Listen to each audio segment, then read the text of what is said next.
Hey there, CPO here, and I'm going to do a video on installing a leveling kit and wheel spacers on my 2015 Wrangler here. So I wanted to get rid of the factory rake. I was okay with a little bit of a lift, but I'm leaving these stock rims and tires on. Actually, one of the things I really liked about the Willys was this blacked out rim, and of course it comes with the Ruby suspension and these off-road tires. And I really didn't want to change those out. I want to get rid of the rake, get this front end lifted a little bit, and I was okay with a little bit of an overall lift. So I went with the Teraflex, I think it's an 1.5 inch leveling kit, comes with 2 spacers for the front coils, and then this for the rear. So it's basically 2 inches lift in the front, 1 inch in the rear. And then I'm going to put these wheel spacers on. And these are Spidertrax 1.5 inch spacers, and that'll widen out the stance a little bit to go along with that lift. And I think all of that will look good with the stock wheels and tires. So I'm not a mechanic. I did stay at a Holiday Inn Express last night. No, I'm just kidding. So I wanted to do a video from a real guy sort of perspective. I've never worked on this Jeep before. I've worked on, I haven't worked on a vehicle in a while. I've put several lift kits and leveling kits on in the past, but it's been probably, 10 years since I've wrenched on a vehicle. So I looked at instructions, I looked at videos, read the forums. I have an idea, I think, on what I want to do. I did a lot of mental prep work for this, but I didn't see a video that really made it clear, one source that kind of cleared things up. Most of them are from the perspective of a professional who knows what's going on, or it's on a lift. So this is me by myself in my garage doing this, and hopefully it'll be helpful for those who are interested in trying the same thing. So we'll see how long this takes, and let's do it.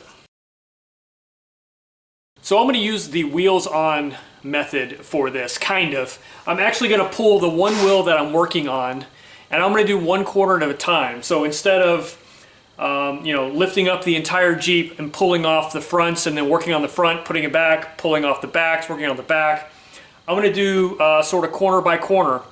And I think that makes the most sense. Getting articulation by lifting 1 corner should be able to get those springs out pretty easy. All right, so the first thing I'm going to do here is loosen up these lugs on the tire. And I'm going to jack it up just enough to where the tire clears. I'm going to put a jack stand underneath the axle, and I'm going to pull the tire off. So essentially it'd be the same height as leaving the tire on. It'll just be jack standed instead of tired. That way I can get in there and loosen up everything I want to loosen up before I actually lift the whole corner of the Jeep. All right, that's loose enough. All right, the tire just cleared.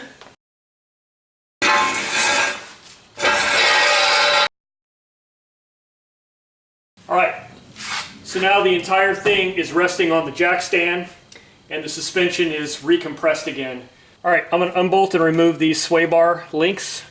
For this I need 18mm and 19mm wrenches. It's kind of funky. I've got this 18mm is kind of hard to find, so I'm going to use a crescent wrench for this bolt right here, which should be an 18mm. I just don't have one that'll fit in there easily. And then I've got a 18mm ratchet.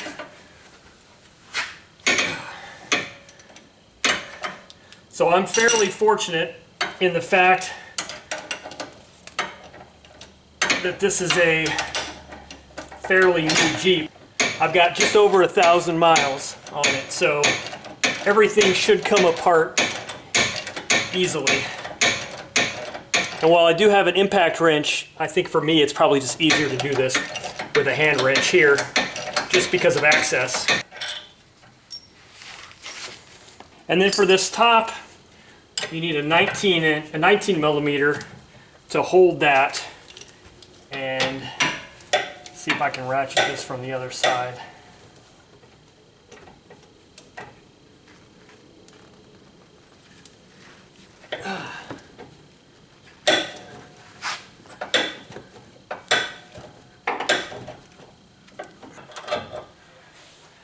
All right, Sway bar end link gone, and we're going to replace this. The kit comes with a different link. I'll need the same mounting hardware though. Next I'm going to do the lower shock bolt.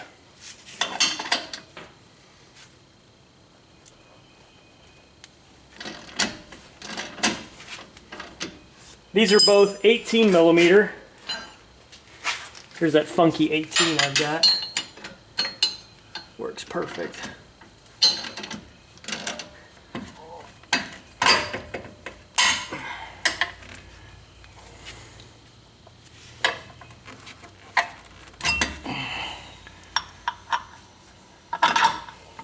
All right, that shock is free. Next, I'm going to unbolt this brake bracket. That's a little 10 millimeter.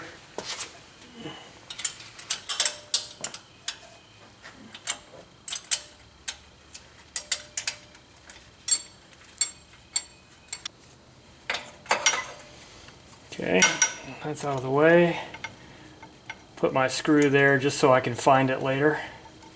Okay, well, that's that. Next, I want to loosen up the upper and lower control arm bolts, just to free up tension on these bushings. Those are 22 millimeter. I need something with some leverage on it, so I'm pulling off the longer torque wrench to loosen these up.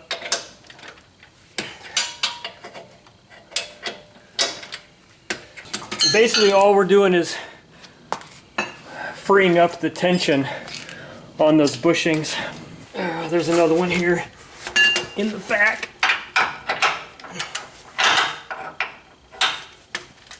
I'm actually going to have to crawl under here to get to that one. I did put another jack stand next to my jack because I'm now going underneath. So I got to get to that one. It's going to be a little bit tougher from this side, so I'm going to go underneath.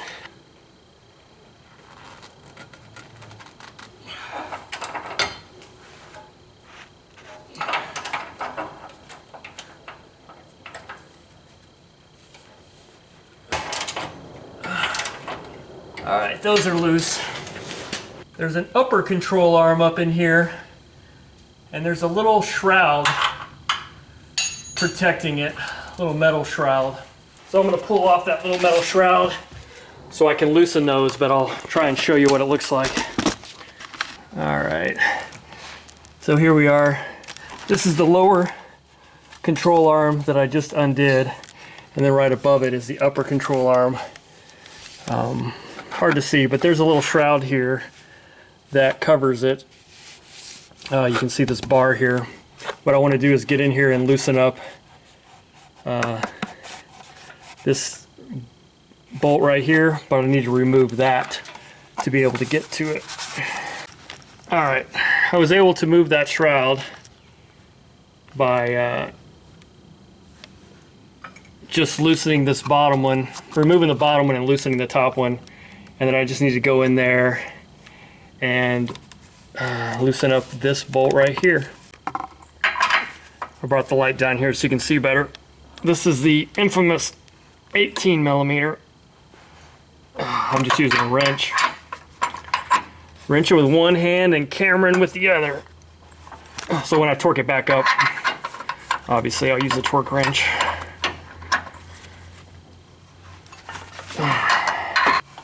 That's good enough. Alrighty, and then the other side is right there. And that is also an 18 millimeter.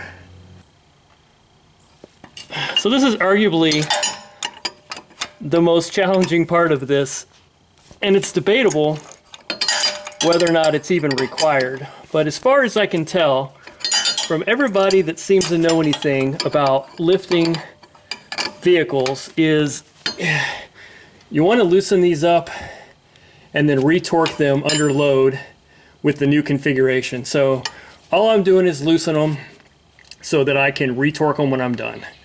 I think a lot of people probably skip this step and it probably works out fine for them, but I'm doing it. So anyway, these are now loose. And the last thing I want to loosen up is this track bar here. That is going to be, yep, a 22.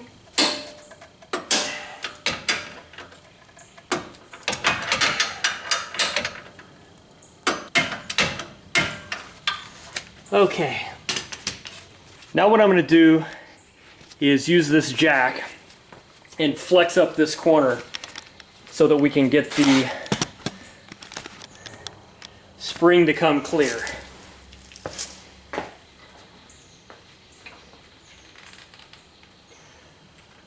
Now there is nothing else on this side for me to worry about. The brake line is loose. This is a Willys, not a Rubicon, so there's no locker wiring or anything like that to worry about.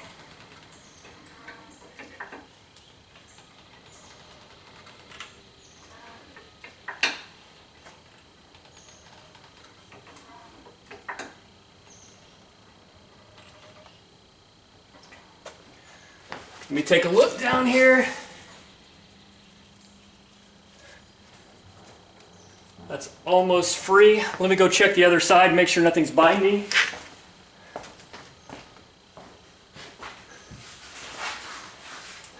Everything looks good.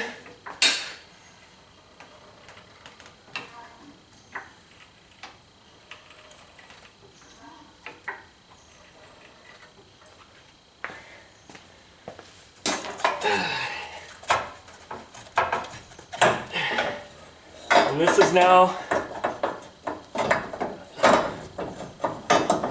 free to come out.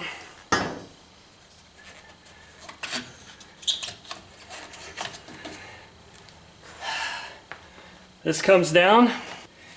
These are going to go up there. It's going to end up just like that.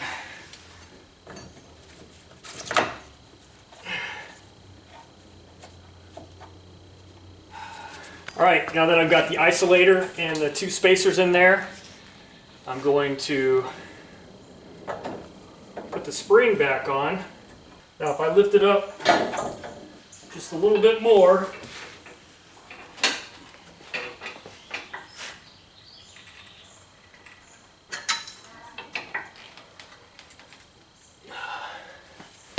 I should be able to clear.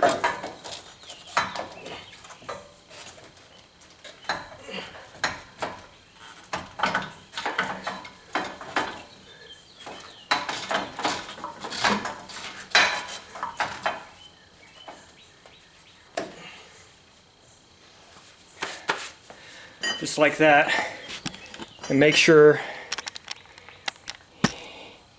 you get the spring back aligned with this groove. That should be good. I'm going to go ahead and lower it just a smidge now.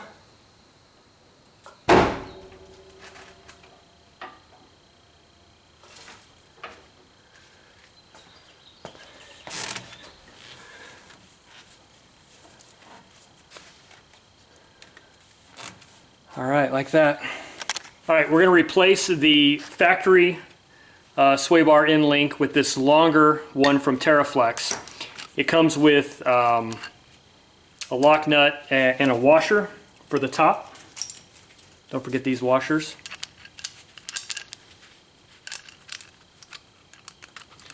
And then on the bottom, there's a sleeve that's going to go in here, and it's just going to press inside.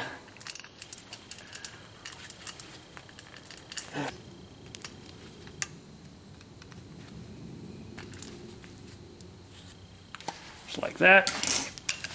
Okay.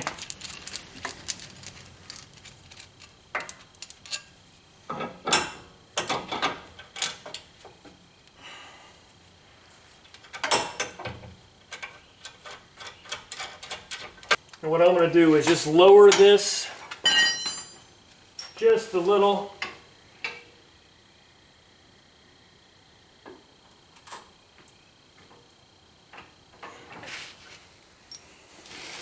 So this will line up nicely.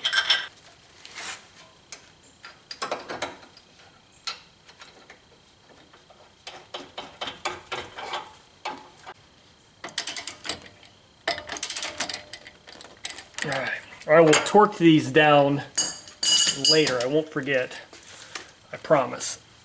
Take care of the top one, which is a 19.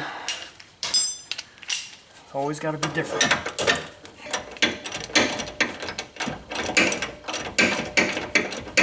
Now I can reattach this brake line bracket. Probably would be quicker with a little ratchet, but sometimes I'm a glutton for punishment. All right.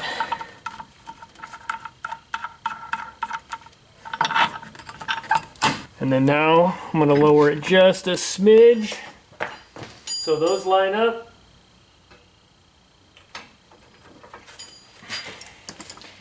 As you can see, I'm trying to use the jack to do my heavy lifting for me.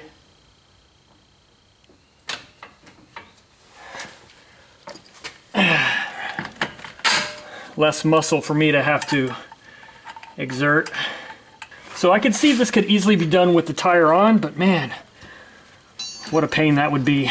Just the ability to get in here with my whole body sure makes it nicer.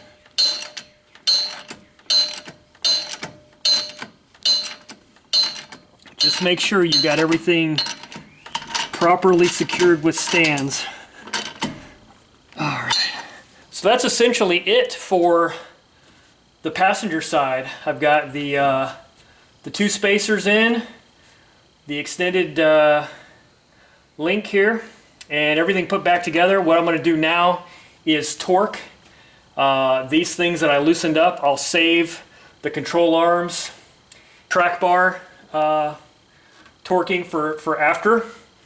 But let me find out the torque values for these things. Alright, it's asking for 56 foot-pounds here on the lower shock.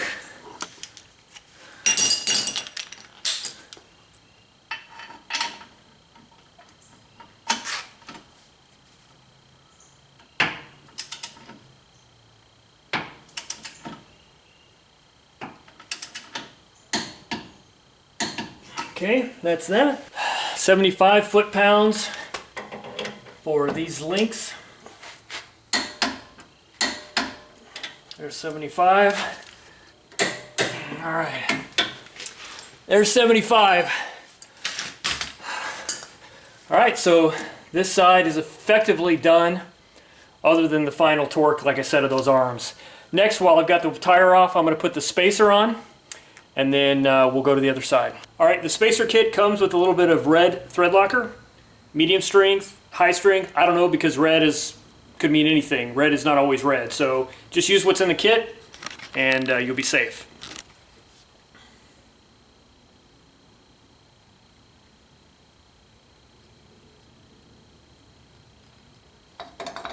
Over the top, make sure it sits flush.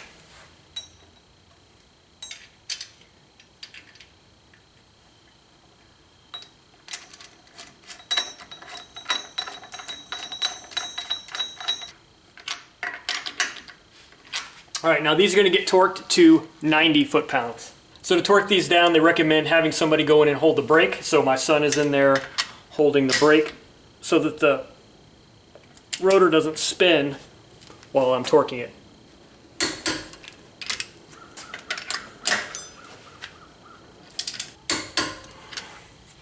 Okay, now we can put the tire on. There we go.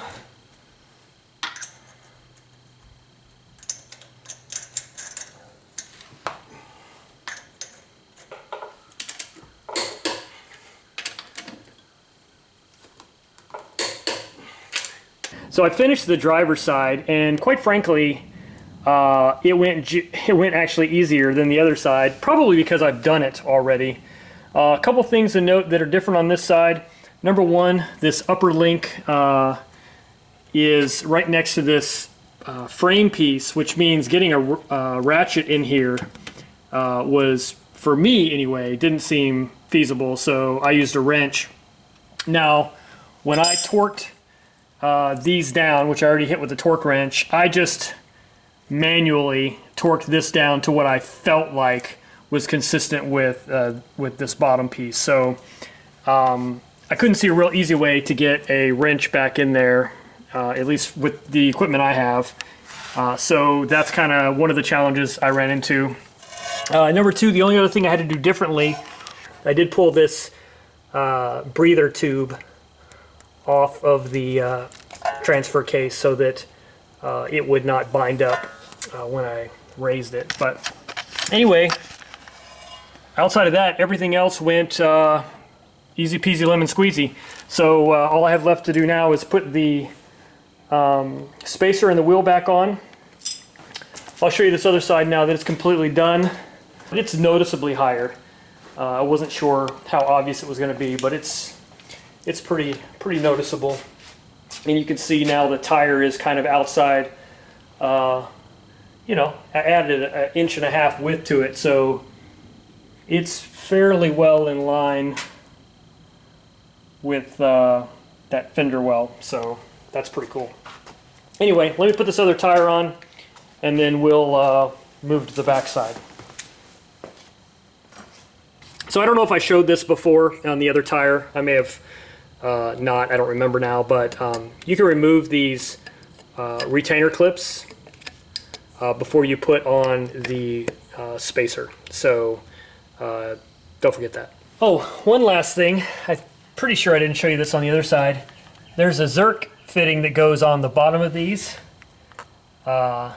Make sure you put that on. It's on both sides. I don't know if you can see it from here. Anyway, I think I forgot to show you that. And by the way, that is not a metric. That's an SAE. I forget what size it was, but anyway, if you're using the metric 10 millimeter, it will be close, but not quite. So use whatever is close to that. I forget. All right, there's the front completed. I'm whooped, man.